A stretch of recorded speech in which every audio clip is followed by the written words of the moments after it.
am Sam with Renegade Soul and with the Christian Jaden Project. And let's talk about grief, shall we? I'm driving. Let's talk about grief and specifically child loss, holidays, how you as friends and family should be approaching the subject of grief.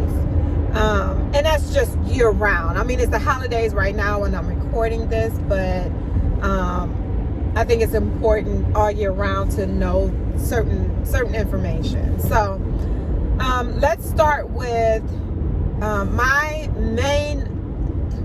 first main loss is child loss. I lost Christian and Jaden over 12 years ago. They were born at 21.6 weeks. Way too soon. They didn't have long development. They could not live if they tried.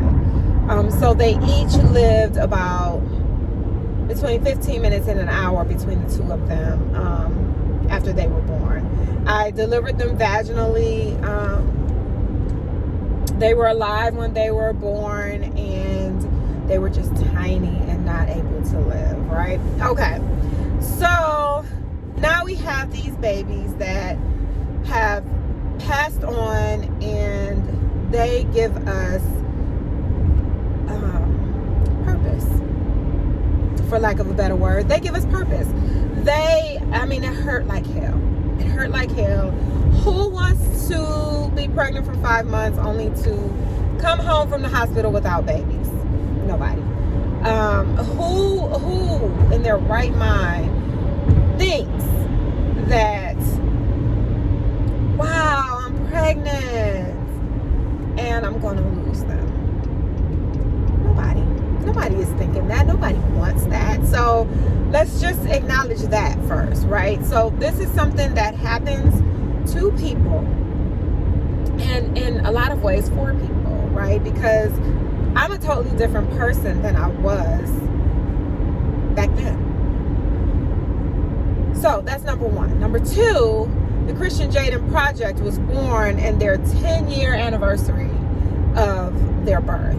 So we, in the 10th year of them being gone, we established the Christian Jaden Project. It is our family 501c3. We help other families during their loss with grief and other issues.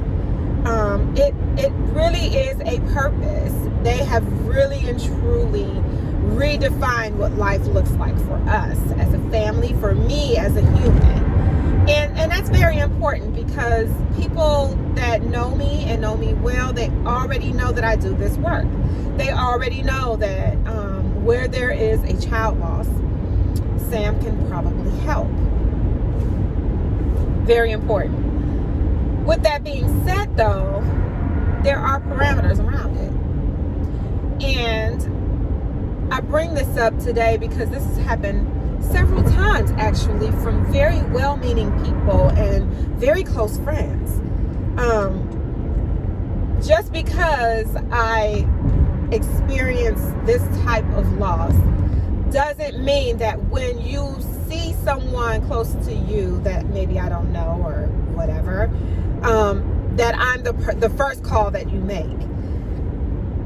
And I don't want to sound like don't call me. That's not what I'm saying. What I'm saying is our hearts are big.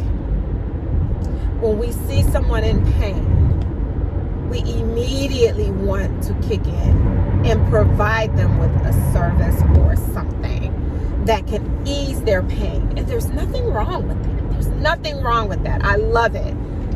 However, you have to consider the other griever. Meaning, in this case, meaning me.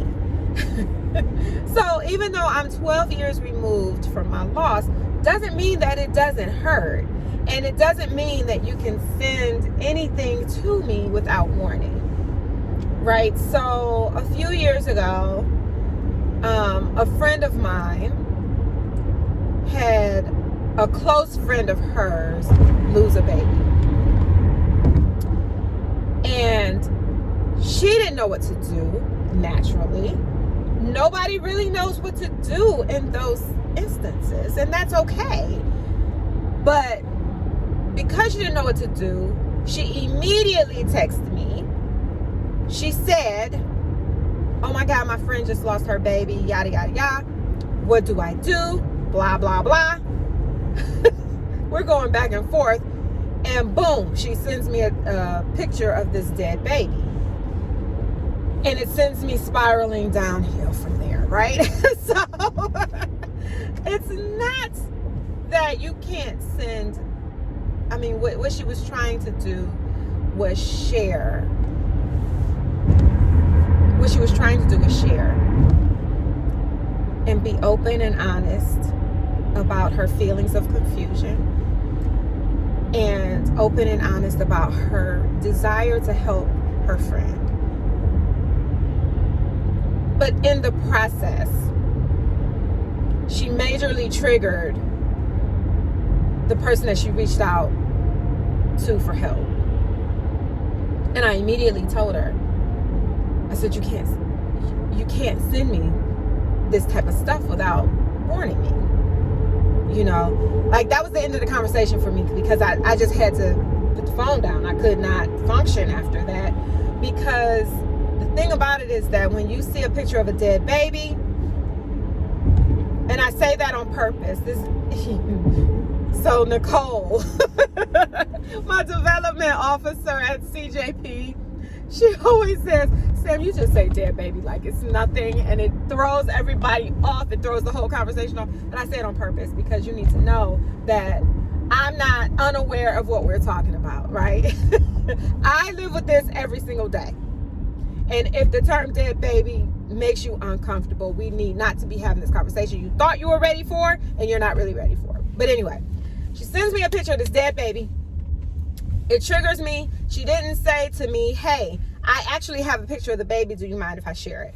And that it really is that simple. And I'm going to tell you yay or nay. I really am. I'm going to say, depending on the headspace that I'm in at the moment, I really can't look at that right now. Or I'm going to say, oh, I would love to see, send it to me. The thing of it is that as long as I'm prepared for what I'm getting ready to see, chances are I'm going to be okay. So fast forward, a year or so later, the exact same thing happens. Another friend of mine whose friend lost a baby, and they then, are talking to me about how they should help this family, and they send a picture. And I'm like, no. Like, y'all just don't get it. You cannot do this. You can't do it. You can't do it. And that cuts the conversation short. And, I have to be, so it's, my loss is 12 years ago. You don't know what I've had to do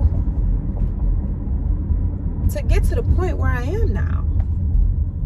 You don't know how hard it is for me every single day, especially early on, but, even now, every single day is a challenge. And I really have to protect myself. I really have to. It's Christian and Jaden right here. I don't know if y'all can't see them, but their little lockets are hanging in the car. And they're just swinging back and forth as I'm talking about them. But anyway, you don't know what I've had to do to be able to get beyond every 5 minutes. It used to be that I could only live for 5 minutes and take 5 minutes at a time. And now I can get through hours in a day. People used to say, how are you doing today? And I'd be like, well, I'm living 5 minutes at a time. And now, I'm living half days at a time. And there are some days where I'm fine. And then there are some days where I'm like back at 5 minutes. It's like, fuck. You think you're okay and you're not. Right? So you just don't know where you are in any given moment. And if someone just sends you a picture of a child that is dead, and this child looks eerily close to how your dead babies look, they're not thinking that, dead babies all look alike. That's not the case, but I'm just saying, that's not what the thought process is. The thought process is, I just want to share and be in this space as best as I can, and not realizing that this shit is triggering. So today, now we're knee deep in social media.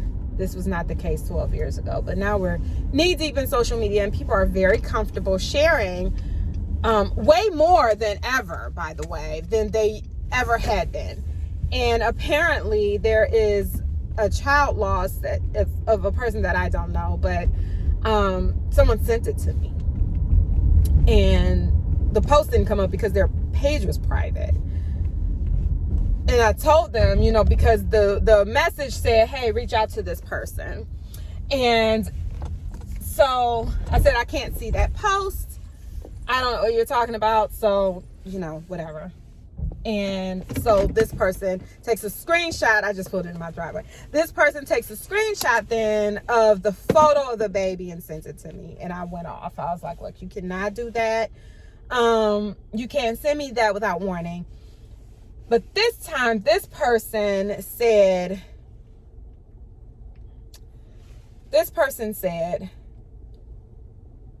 but this is your calling. And I felt it necessary to ask for your help. And here's the issue. It could be my calling, but there's still a boundary that needs to be respected. And two, I told you what the boundary was. There is no but about the boundary that I'm sending you, that I'm telling you, right? There is no but about it. So, but this is your calling? No, what I said was, you can't send it to me without warning. I didn't say that you couldn't send it to me. What I said was, you can't send it to me without warning. There is a million ways to help this family. And viewing this picture is not something that needs to happen in order for me to help this family. I work in grief recovery. I service families for the county through grief recovery. It's a free service for them. I do referral services and make sure that the families get everything that they need through CJP. Sometimes we do care packages. I do a lot of work, and none of it requires that I see a picture of this dead baby.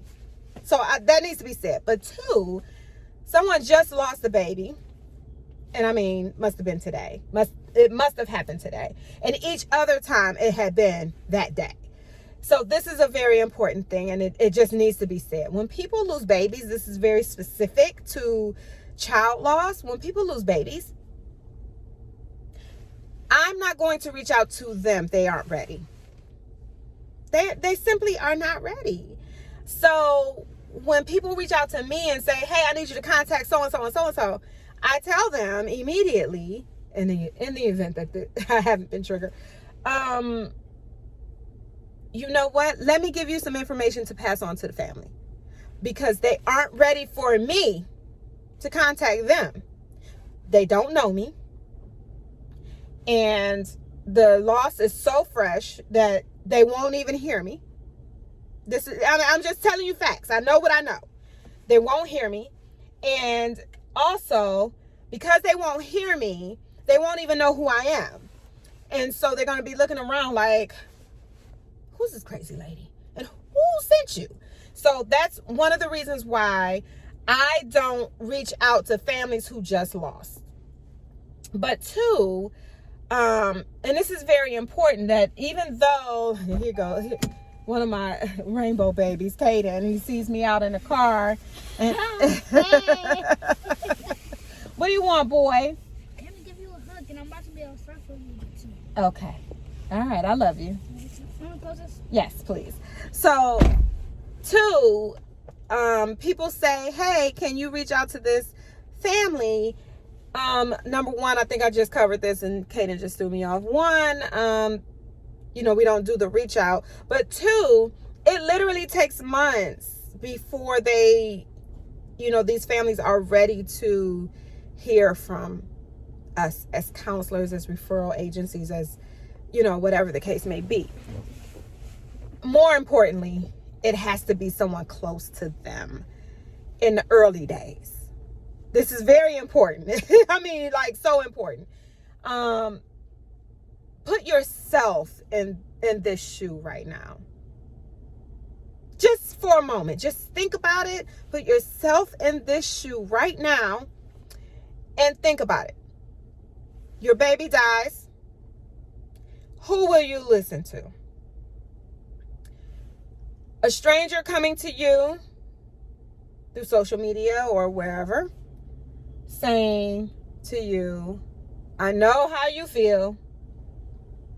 Let's sit down and talk. Or their best friend coming to sit at their side, saying, you know, I've been watching this girl on social media. She does a lot of work. She lost some babies herself many years ago. She's been doing a lot of work, blah, blah, blah, blah, blah. I'm gonna wait. I'm gonna wait for you to think it through, because the thought process needs to be there. This is not something that you can play with. This is not something that, you know, you just make a phone call and think everything is going to be okay. It's not. It's not. This is a very near and dear to the heart situation, and strangers aren't invited. Period. And when the time is right, and only when the time is right, will they be able to hear from me as a total stranger. But they will be able to hear from you immediately, right? So don't call me to say, hey, you need to reach out to so-and-so. No. Look within yourself and say, I know where to send my family member. Let me go sit with her. It'll be uncomfortable. And that's going to have to be okay. It'll be uncomfortable, but let me go sit with her. Let me go talk to her. Let me go let her know that I'm thinking about her, that I love her, him, whoever. And then in that sweet moment, say, I've been following this girl, Renegade Soul 216 on Instagram, and she's constantly posting about grief recovery and how much it helped her during her child loss, yada yada yada. Are you okay if we contact her together and see what they say? It's different. That's different. And sometimes it just takes, months to pass to say, here is who you call for help. I know you haven't been doing well. Here's who you call. Or if you must reach out to me because you just don't know what to do, and I understand, then I'm going to guide you through that particular process. I'm not going to be the one to reach out to them, because what am I going to do? They're not going to listen to me. So, and it's not cruel. It's just human nature. It's just the process of grief. And it has to be okay. But don't send me no pictures. And you have to ask permission to send that type of stuff to people. See, that's the thing about social media and cell phones and text messaging. Back in the day, you can ignore a call. But you cannot ignore a text message when the image just pops right up. At least on Twitter, it says, hey, this could be of a sensitive nature. Do you want to see this? No, not in text messages. It doesn't filter that way. Maybe it should. It just pops right up. So that's my soapbox today. I'm just saying that, you got to be mindful of the people that help people. I'm no good to anybody if I'm sitting over in the corner rocking back and forth because somebody didn't give a fuck about how I felt. And that's just being honest. So, yeah, be mindful. Be gentle with people. And that's just my take on child loss only. There are so many other things happening. But when we're dealing with grief, you just got to be mindful, people. We got to learn to take care of one another. You got to learn to just step back for a moment. Don't be so quick to act. And just say, even if you're quick to act and you're quick to text me to say, I know this is your calling, how do you want to handle this? Is there a way for you to handle this? Or where should I send them? Right? It's the middle of December right now. We're dead smack in the middle of the holidays. And I'm not in the greatest spot right now, emotionally and thoughtfully. Like, I just am not. And so it's very telling. It's not always this way, right? You just never know what you're getting. It's very telling, though, in the moment when stuff like this happens, the way that I blow up is like, what the fuck is this? And then I have to, bring myself back. So when I finally made it to baseline, I can have a better conversation. And again, this has happened with people that care about me. So these are not people that are maliciously just out to get me. No, these are actually people that care about me and people that care about other people. And so, we all make mistakes, but we all need to be thinking about what grief looks like to other people and how to take care of the people that we love in these situations, because that's very, very important. The last thing you want to do is be the cause of someone's demise because they couldn't handle what you sent them. You just remember that there's no filter involved when you text somebody or DM somebody. There's no filter involved. And take a grief recovery course. Learn for yourself. You don't have to have lost children to go through it. We're all grievers. 100% of us are grievers. We start experiencing grief at a very, very young age. So take a grief recovery course. I have several coming up. I have them year round.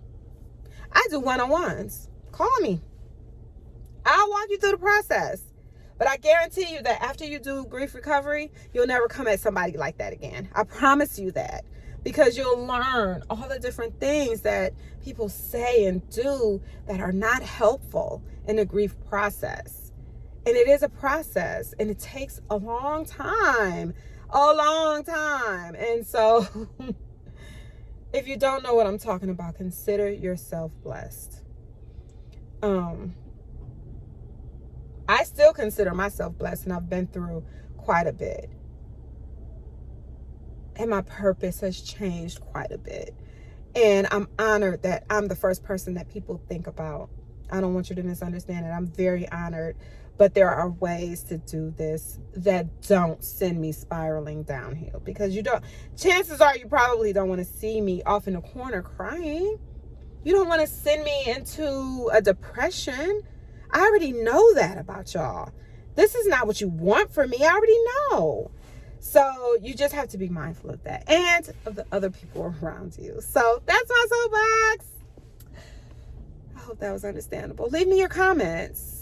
Text me your questions if you have my phone number anyway. Email me your questions. I am at, let's see, how can you get it? What's my email address? It is sam@thechristianjadenproject.org.